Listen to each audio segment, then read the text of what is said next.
कोई भी nuclear blackmail Bharat नहीं सहेगा। अस्सलाम वालेकुम दोस्तों, कैसे हैं आप? मैं हूं अदनान हुसैन। आप देख रहे हैं मेरा यूट्यूब और Facebook channel. Narendra Modi Adampur airbase पहुंचे, वहां उन्होंने खिताब किया और इस खिताब में भी नरेंद्र मोदी ने एटमी जंग का हवाला दिया। नरेंद्र मोदी ने कहा आइंदा जो भारत है वो एटमी ब्लैकमेलिंग में नहीं आएगा। अब सवाल ये पैदा होता है कि नरेंद्र मोदी जो अपने दो खिताब के दौरान, एक उन्होंने कौम से खिताब, भारतीयों से खिताब किया था, उस खिताब में भी उन्होंने कहा था कि भारत अब एटमी ब्लैकमेलिंग में नहीं आएगा। तो सवाल यह पैदा होता है, क्या भारत को जो 9 और 10 तारीख की रात थी पाकिस्तान ने एटमी जंग की धमकी दी थी, वो कौन से इशारे थे जिसने अमेरिका को मजबूर किया कि वो इंटरवीन करे और एक बड़ी तबाही से इस खित्ते को, दुनिया को बचाए? अब नरेंद्र मोदी, जिनके बारे में यह कहा जाता है कि उनका जो सीना है वो 56 इंच का है, वो किसी से घबराते नहीं है, किसी से डरते नहीं है, तो फिर नरेंद्र मोदी पाकिस्तान की धमकियों में क्यों आ गए थे?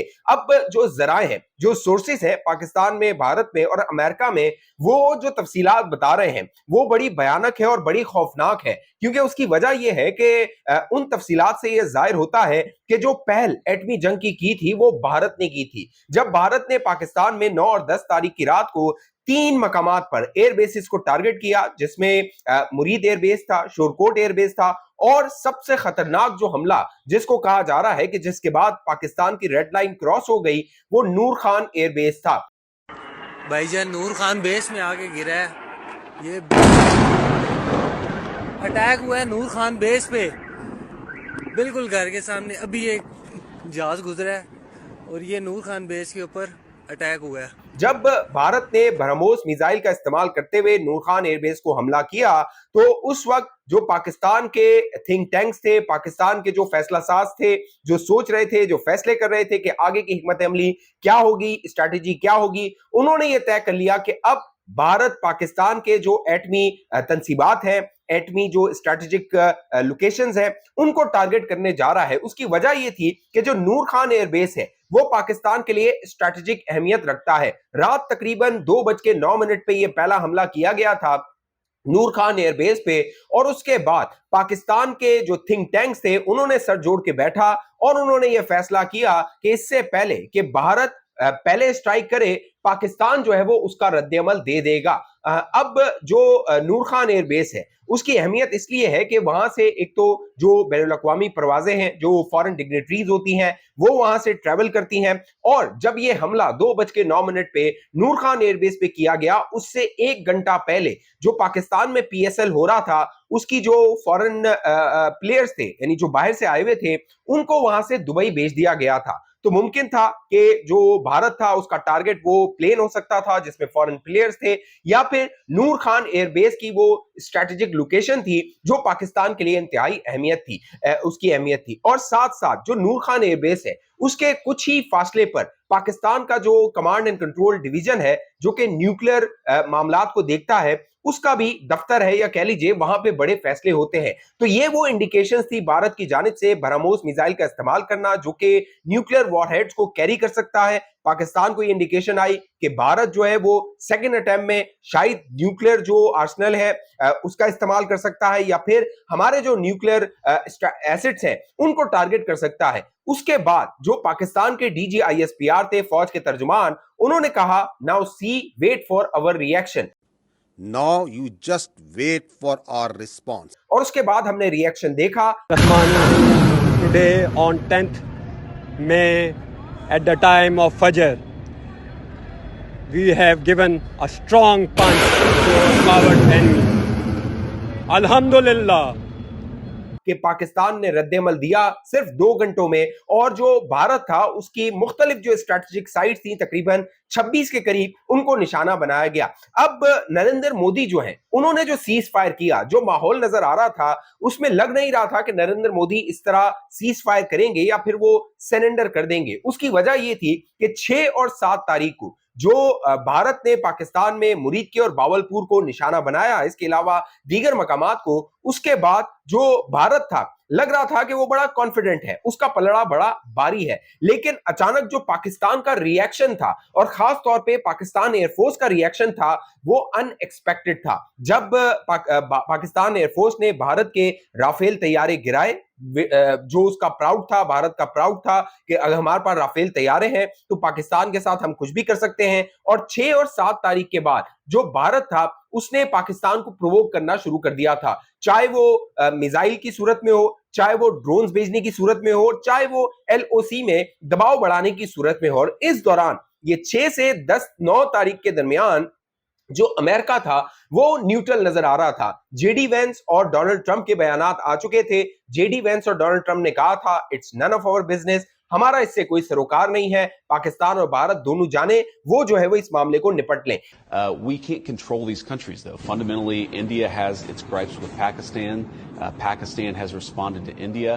What we can do is try to encourage these folks to de-escalate a little bit, but we're not going to get involved in the middle of a war that's fundamentally none of our business and has nothing to do with America's ability to control it. You know, America can't tell the Indians to lay down their arms. We can't tell the Pakistanis to lay down their arms. लेकिन फिर अचानक 9 तारीख की रात को America में alarm bell बजना शुरू हो गए, खलबली मचना शुरू हो गई जब ब्रह्मोस मिसाइल पाकिस्तान पर गिरे। भारत की जानिब से एयरबेस को, नूर खान एयरबेस को टारगेट किया गया और रद्दे अमल में जो पाकिस्तान है उसने अपना शाइन मिसाइल निकाल दिया। हैंगर से शाइन मिसाइल को निकाला गया और उसको जो उसकी कह लीजिए कि लोकेशन थी वो भारत की तरफ कर दी गई। अब ये जो शाइन मिसाइल है ये 2750 किलोमीटर तक हिट कर सकता है, यानी भारत के अंदर जाकर ये हिट कर सकता है, न्यू दिल्ली तक ये पहुंच सकता है और साथ साथ ये जो न्यूक्लियर वॉरहेड्स हैं उनको भी लेकर जा सकता है। तो अब ये बड़ी तशवीशनाक खबर थी। और इस दौरान ये भी बताया जाता है कि जो CIA के स्टेशन चीफ थे पाकिस्तान में, उन्होंने राब्ता किया नेशनल सिक्योरिटी एडवाइजर पाकिस्तान और DGISI lieutenant general Asim Malik से, और ये दावा किया जाता है, अलिजली ये बताया जाता है कि जो जनरल आसिम मलिक DGISI हैं उनसे CIA के स्टेशन चीफ ने पूछा कि आप क्या करने जा रहे हैं। तो जनरल आसिम मलिक ने कहा we will do what we can do, यानी हम वो करेंगे जो हम कर सकते हैं, यानी हम हर हद तक जाने को तैयार हैं, हम हर हद तक जाएंगे पाकिस्तान के जो सॉवरेनिटी और इंटीग्रिटी है उसको प्रोटेक्ट करने के लिए। ये वो अलार्म बेल थी जो कि वॉशिंगटन में बजना शुरू हुई। फिर Marco Rubio secretary of state और जेडी वेंस एक्टिव हुए, उन्होंने इंगेज किया डोनाल्ड ट्रंप को, उन्होंने बताया कि मामलात गंभीर हैं, मामलात हाथ से निकल रहे हैं और अगर ये मामला वीकेंड तक जाता है, यानी ये मामला अगर संडे तक चला जाता है तो उसके बाद तमाम मामलात आउट ऑफ कंट्रोल हो जाएंगे। अगर एक मर्तबा पाकिस्तान ने स्ट्राइक कर दिया, रद्देमल दे दिया, तो फिर ये जंग जो है वो रुकने वाली नहीं है, सीज फायर नहीं हो सकेगा और मामलात हाथ से निकल जाएंगे। ये वो मौका था जब मार्को रूबियो ने राब्ता किया army chief general Asim Munir से, सागदार फॉरेन मिनिस्टर से, वजीर आजम शहबाज शरीफ से और साथ साथ भारत में नरेंद्र मोदी और जयशंकर और अजीत डोवाल से। इन तीनों से भारत में राब्ता हो रहा था, पाकिस्तान में आर्मी चीफ और जो कह लीजिए DGISI हैं, वजीर आजम है, सागदार है, उनसे राब्ता हो रहा था और अमेरिकी एडमिनिस्ट्रेशन कोशिश कर रही थी कि सीज फायर कर दिया जाए। अब जो सोर्सेस हैं वो ये बताते हैं जो मार्को रूबियो है उसने बड़ा स्मार्ट रोल प्ले किया। मार्को रूबियो ने सागदार से कहा कि जो भारत है, इंडिया है, वो सीज फायर करने को तैयार है, वो बैकआउट करने को तैयार है। और मार्को रूबियो ने जयशंकर को कहा भारत में कि पाकिस्तान सीज फायर करने को तैयार है, बैकआउट करने को तैयार है। इस तरह दोनों के दरमियान सीज फायर हुआ जब नरेंद्र मोदी को हालात की संगीनी का बताया गया। लेकिन अब सवाल यह है कि नरेंद्र मोदी जो कि कहते हैं कि बड़ा पावरफुल जो है वो वजीर आजम है, वो सरेंडर क्यों कर दिया, वो डर क्यों गया? क्या नरेंद्र मोदी के पास ठोस शवाहिद थे, इंटेलिजेंस रिपोर्ट थी कि पाकिस्तान जो न्यूक्लियर वॉर है उसकी तरफ जा सकता है? मेरा ये ख्याल है, मेरा ये एनालिसिस है कि नरेंद्र मोदी ने शायद जो बिटवीन द लाइन पॉइंट्स थे उनको शायद ज्यादा रीड कर लिया था। अब अगर सपोज कर रहा है कि पाकिस्तान अगर न्यूक्लियर वॉर की तरफ जाता है तो नुकसान किसका होगा? नुकसान इसमें पाकिस्तान का भी है, इंडिया का भी है और चाइना का भी है। तो पाकिस्तान क्यों न्यूक्लियर वॉर की तरफ जाएगा? इसका मतलब जो पाकिस्तान था उसने स्मार्टली प्ले किया, पाकिस्तान ने जो ऑप्टिक्स थे उनको अच्छी तरीके से प्ले किया और भारत को ये रियलाइज करवाया अमेरिका के जरिए। और अमेरिका जब किसी में इंटरवीन करता है तो इट्स अ सीरियस बिजनेस, यानी कि वो मामला बड़ा संगीन और सीरियस हो जाता है। तो जब अमेरिका की इंटेलिजेंस ने बताया भारत को, नरेंद्र मोदी को, कि मामलात हाथ से निकल रहे हैं, तो नरेंद्र मोदी मजबूर हो गए कि उनकी जो इंटेलिजेंस है उस पर रिलाय ना किया जाए और अमेरिका की जो इंटेलिजेंस है उस पर रिलाय करते हुए सीज फायर के लिए ग्रीन सिग्नल दे दिया जाए। तो इस तरह ये सीज फायर हो गया। अब जो पाकिस्तान है उसके हवाले से रॉयटर्स ने कोट किया कि नूर खान एयरबेस पे जो एक जहाज था जो कि ऑन बोर्ड जो है वो कह लीजिए कि हवा में था, उसका जो हैंगर था उसको नुकसान पहुंचा। इसके अलावा थोड़ा सा जो डैमेज था वो नूर खान एयरबेस पे हुआ, लेकिन पाकिस्तान का जो रिएक्शन था वो अनएक्सपेक्टेड था, क्योंकि अमेरिका को ये लगता था 7 तारीख के बाद जो भारत है वो हैंडल कर लेगा पाकिस्तान को, लेकिन जो पाकिस्तान का रिएक्शन था और चाइना का बिहाइंड द सीन, पर्दे के पीछे जो पाकिस्तान के साथ रिएक्शन था, शायद उसको रीड ना भारत ने किया था और ना ही चाइना ने किया था, जिसकी वजह से नरेंद्र मोदी को यह सीज फायर करना पड़ा। अब जो CNN है उसकी रिपोर्ट में आपको बता चुका हूं, CNN ने जो कोट किया, जिस तरह वहां पर बातचीत हो रही थी, CNN के जो पाकिस्तान के करस्पॉन्डेंट है उन्होंने रिपोर्ट किया, निक रॉबिन्सन ने, फिर अमेरिका की जो करस्पॉन्डेंट है उन्होंने रिपोर्ट किया कि जो व्हाइट हाउस है वहां पर क्या कुछ हो रहा था और कैसे मामला जो है वो तब्दील हो रहे थे, और ये मामला जंग की तरफ, जो एक एटमी वॉर थी, उसकी तरफ जाने नहीं दिया गया। अब जो पाकिस्तान है उसकी चंद रेड लाइंस है और 4 रेड लाइंस है, और अगर वो क्रॉस हो जाएं तो फिर पाकिस्तान न्यूक्लियर वॉर की तरफ जा सकता है। अब वो 4 लाइंस क्या है, उनमें से जो एक रेड लाइन है वो भारत ने 23 अप्रैल को क्रॉस कर दी थी, यानी 22 को पहलगाम होता है, 23 तारीख को जो विक्रम मिस्री हैं वो प्रेस कॉन्फ्रेंस करते हैं, और उस प्रेस कॉन्फ्रेंस में वो जो अनाउंसमेंट करते हैं इंडस वाटर ट्रीटी को अबेंस में रखने का, उसको विदहेल्ड करने का, वो पाकिस्तान उसको एक्ट ऑफ वॉर डिक्लेयर करता है। पाकिस्तान के लिए एक जो एक्ट ऑफ वॉर था वो डिक्लेयर हो चुका था, रेड लाइन क्रॉस हो चुकी थी, 3 रेड लाइंस बची थी, और जो 3 रेड लाइन थी उनमें एक हमारे एटमी जो असासे हैं, एटमी जो हथियार हैं या एटमी जो यूनिट्स हैं, उनको टारगेट करना, और ब्रह्मोस मिसाइल का इस्तेमाल करके भारत ने शायद वो जो रेड लाइन थी वो क्रॉस कर दी थी, यानी 4 में से 2 रेड लाइन पाकिस्तान की क्रॉस हो चुकी थी। लिहाजा अब जो वजीर आजम शहबाज शरीफ हैं उन्होंने नेशनल कमांड जो कमेटी है उसका इजलास बुला लिया था, और उसमें यह फैसला होना था कि पाकिस्तान कब एटमी हथियार इस्तेमाल करेगा। ये 9 तारीख की रात थी, और या कह लीजिए कि 10 तारीख की सुबह थी जब ये खबर आ गई थी, रिपोर्ट हो गई थी। मुख्तलिफ बैनुल-अक़वामी जो मीडिया चैनल्स हैं, मकामी मीडिया चैनल्स हैं, उन्होंने रिपोर्ट किया कि वजीर आजम शहबाज शरीफ साहब ने नेशनल कमांड जो डिवीजन कमेटी है उसका इजलास बुला लिया है, अथॉरिटी का, नेशनल कमांड अथॉरिटी का इजलास बुला लिया है। और ये इजलास उस वक्त बुलाया जाता है, मीटिंग उस वक्त बुलाई जाती है जब न्यूक्लियर हथियार या न्यूक्लियर जो वेपन्स है उनके इस्तेमाल का फैसला किया जाना होता है। लिहाजा दुनिया के कान खड़े हो गए, दुनिया में खलबली मची, और फिर जो पाकिस्तान था उसने अपनी बात मनवाई। अब जो 4 रेड लाइंस है उनमें पहली रेड लाइन जो पाकिस्तान की है वो फौजी तंसीबात पे हमला करना, फौज को पैरालाइज करना, फौज को इतनी हद तक तबाह कर देना कि फौज पाकिस्तान की जो सॉवरेनिटी और इंटीग्रिटी है उसको प्रोटेक्ट ना कर सके। अगर ये मामला होता है तो पाकिस्तान अपने न्यूक्लियर आर्सेनल का इस्तेमाल करेगा।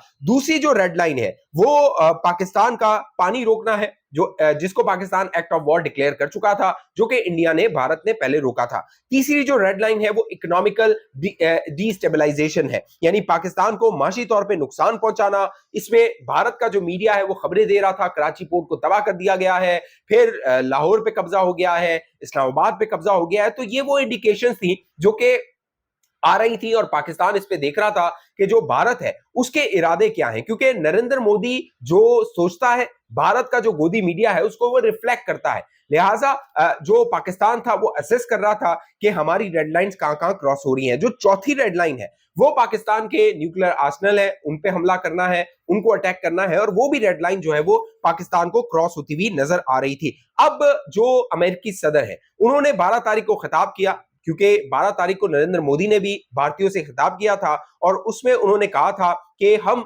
न्यूक्लियर ब्लैकमेलिंग में नहीं आएंगे।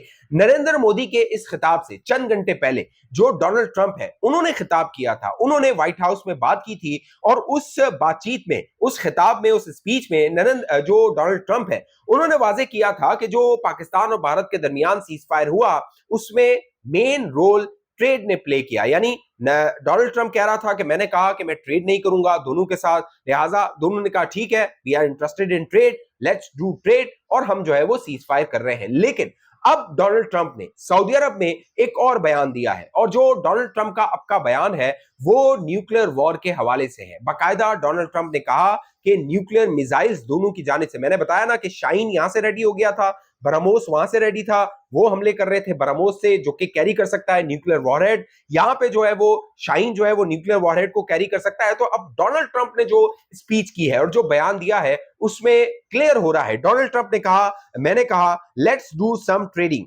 let's not trade nuclear missiles, let's trade things you make beautiful. Just days ago, my administration successfully brokered a historic ceasefire to stop the escalating violence between India and Pakistan. And I used trade to a large extent to do it. I said, fellas, come on, let's make a deal. Let's do some trading. Let's not trade nuclear missiles. Let's trade the things that you make so beautifully. यानी वो चीजें कीजिए जो कि अच्छी हो सकती हैं, न्यूक्लियर मिसाइल्स का ट्रेड ना कीजिए। अब डोनाल्ड ट्रंप का ये जो बयान है इंडिकेशन है, जो मैंने पूरी तफसील आपको बताई है कि किस तरह पाकिस्तान और भारत न्यूक्लियर वॉर की तरफ जा सकते थे। लेकिन अब नरेंद्र मोदी कह रहे हैं कि उन्होंने 3 चीजें फाइनलाइज कर दी हैं, यानी 3 भारत के पॉइंट्स हैं जो कि मुस्तकबिल में, फ्यूचर में उनको कंसीडर किया जाएगा जब भी इस तरह की सूरतें हो। पहला जो नुक्ता है जो कि उन्होंने कहा, नरेंद्र मोदी ने, हमला हुआ तो अपने तरीके से जवाब देंगे, अपने वक्त पर जवाब देंगे, और कितना जवाब देना है ये हम फैसला करेंगे। दूसरा, नरेंद्र मोदी कहते हैं कि कोई भी एटमी न्यूक्लियर ब्लैकमेलिंग में भारत नहीं आएगा। तीसरा, हम दहशतगर्दों के सरपरस्तों, सरकार और दहशतगर्दों के आकाओं को निशाना बनाएंगे, ये नरेंद्र मोदी कह रहे हैं। तो अब जो भारत था, बजाय नजर आता है कि जो जीत में से हार भारत ने जो है वो अपनी ली है, और वो कहते हैं ना कि जो जीत के जबड़े से हार को जो है वो खींच लेना, तो ये काम नरेंद्र मोदी ने किया है। लेकिन पाकिस्तान की जो इंटरनेशनली पोजीशन है वो इस सारे मामले के बाद स्ट्रांग हुई है। पाकिस्तान और भारत अब उसको एक ही पल्लड़े में तोला जा रहा है, एक ही पल्लड़े से देखा जा रहा है। वो भारत जो अपने आप को सुप्रीम कहता था, नरेंद्र मोदी का ये जो 11 साल है, इसमें नरेंद्र मोदी ने भारतीयों को ये बताया कि भारत जो है वो इस रीजन का एक कह लीजिए कि मोनोपोली उसकी होने वाली है, या सोल जो है वो कह लीजिए पावर बनने वाला है, और चाइना को भी वो डोमिनेट करेगा, और पूरी एशिया को डोमिनेट करेगा, और अमेरिका के हम पल्लड़ा वो आ जाएगा। लेकिन अब नजर आता है ये जो 6 तारीख से 10 तारीख के दरमियान 4 दिनों में भारत एक्सपोज हुआ है, नरेंद्र मोदी एक्सपोज हुआ है, और नरेंद्र मोदी की जो लीडरशिप है, जो कि कुव्वत है बड़े फैसले करने की, कठिन फैसले करने की, वो एक्सपोज हुई है। इस हवाले से आप दोस्तों की जो भी राय नीचे कमेंट कीजिए। अब तक ये चैनल आपने सब्सक्राइब नहीं किया, जरूर सब्सक्राइब कीजिए, साथ घंटी का निशान है वो दबा के वीडियो को लाइक और शेयर आपने लाजमी करना है। फेसबुक पे देखने वाले दोस्त पेज को लाइक फॉलो करके इस वीडियो को लाजमी शेयर कीजिए। अगली वीडियो तक मुझे इजाजत दीजिए, अपना ख्याल रखिएगा। पाकिस्तान जिंदाबाद।